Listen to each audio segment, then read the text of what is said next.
The Sixers take on the Nets tonight. However, Joel Embiid misses yet another game. Is there cause for concern? Also, a player out there being floated in trade talks. Could the Sixers find their way into the mix? We'll break all of it down and more here on Philly Take with RB. Perfect.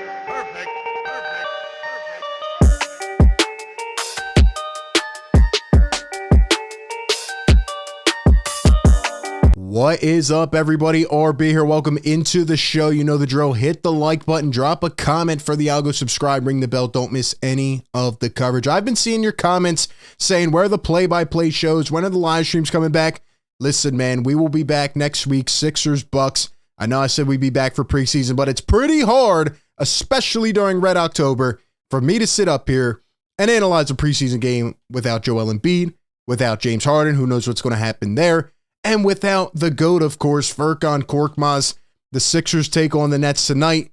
But who will be playing, right? Who's going to play the second half? The Delaware Bluecoats again? Probably. Is there something going on behind the scenes? What's up with Joel Embiid? Why is he not playing?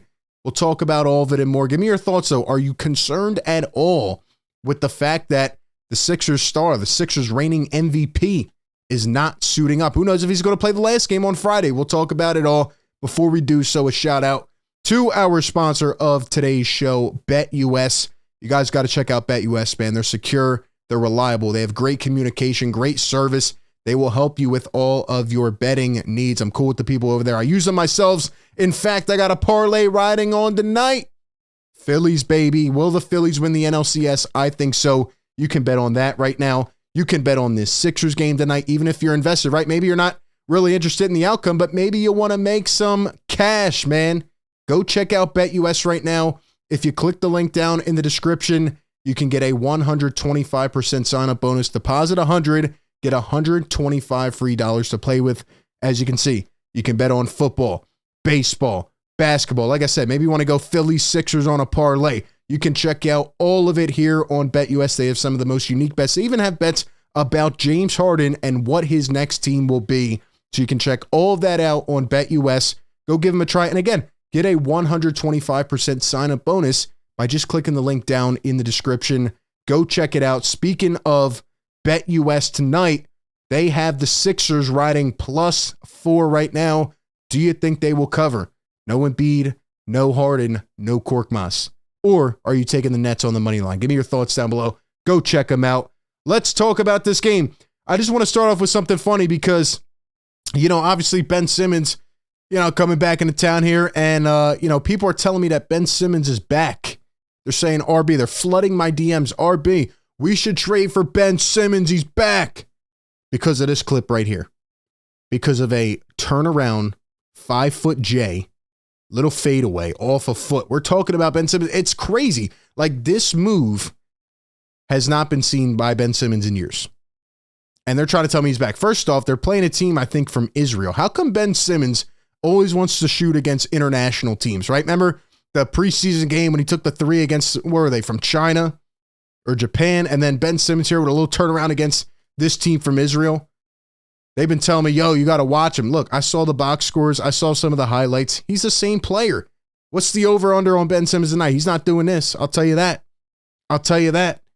Anyway, man, it is what it is. I've forgotten that he's even a player on that team.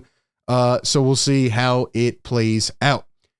Like I said, Joel, James, and Furkan all out tonight. It's going to be a snooze fest if you're interested in the outcome of this game. But my bigger, deeper question, let's dive deep here. What's going on with Joel Embiid? Because last year, ladies and gentlemen, I know you remember, Joel Embiid came out and joked about the fact that he sat all summer. He had plantar fasciitis, and he was not in shape to begin the season. 4 games into the season, he looked absolutely terrible. People were freaking out. He's not in shape. He's slow. He's done. Then what did he do? He came out and he won the MVP. Am I concerned about Joel Embiid? Absolutely not.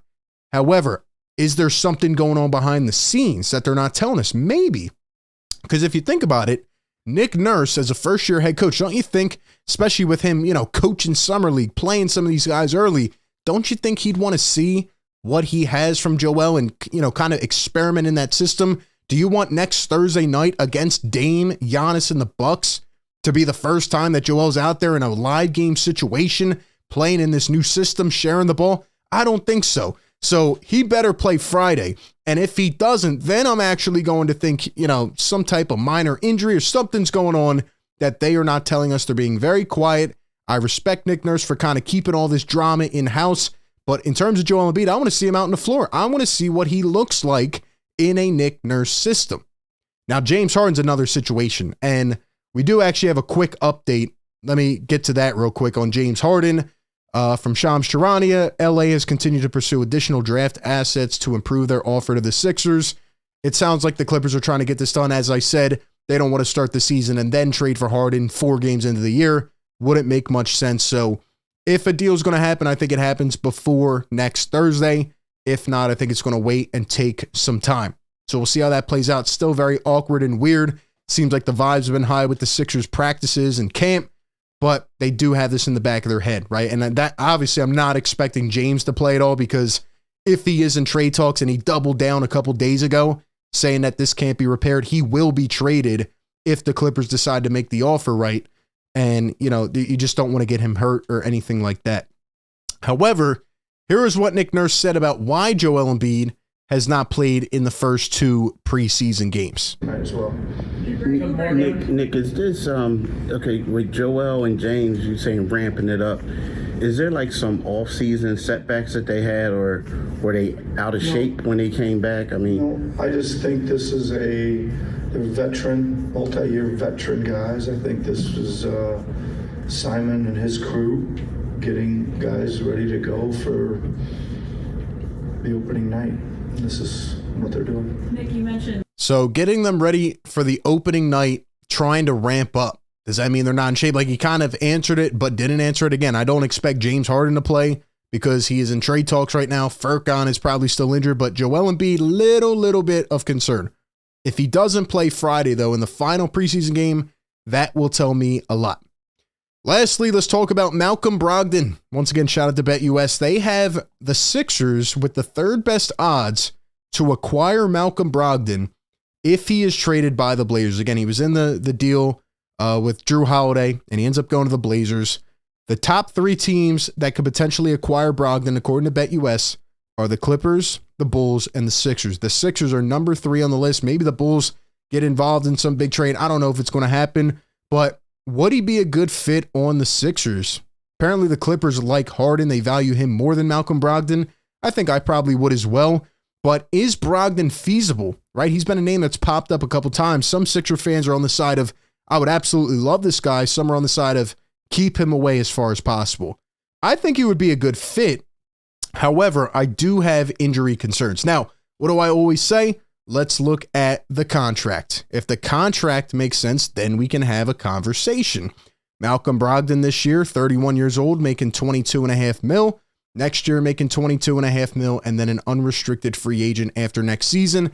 I don't think that's too bad of a contract at all, especially for a guy like Malcolm Brogdon, who, I mean, even though he's a 6th man, he can play 30, 25, 30 minutes a night. He can give you 18 to 20 points. Probably not the best overall shooter, but definitely a willing scorer, a 2-way guard. Guy can probably fit in, take some of the ball duties. Probably a more viable option right off the bench than, I don't know, a Pat Bev handling the ball or whoever it's going to end up being. Just a more veteran presence. But again, my main concern is, what are you going to have to give up for him? Because the Sixers already don't have a lot of draft assets. That's probably what Portland's looking for. And in addition to that, can Brogdon stay healthy? He hasn't really played a full year in a while, and that's why the Celtics were very eager to move off him. They actually tried to trade him months ago, and then that got negated in the whole, Marcus Smart situation. He ended up getting traded, and then they end up moving him anyway. So would a team like the Celtics really be that willing to move off of Malcolm Brogdon? I think there's more concern there with, I think it's the shoulder or the neck or whatever it is, maybe both, that they're really not bringing to the light yet, not bringing to surface. So would I go for Malcolm Brogdon at the right price? But I don't think the Sixers are too desperate to go try to trade for a player like him. So it'll be interesting to see if Brogdon moves. I heard one report that the Blazers would be willing to keep him around for some of the young guys, but at this point in his career, doesn't he want to compete? I don't think he wants to stay there. So it'll be interesting to see what happens, but Sixers and Nets tonight. Can the Sixers finally pull out a W? Going to be hard again everybody's attention will probably be more so on the Phillies. But hey, man, we will wait and see what happens. Still awaiting the outcome of the James Harden situation. A week and a half left till the season kicks off again. We'll be covering all the games live. We'll have some post-game stuff. We're also going to be on Playback TV a couple times this week or next week, watching other NBA games. So again, check out all the platforms. Continue to support. I appreciate you all. That being said, I will catch you all on the next one. Peace.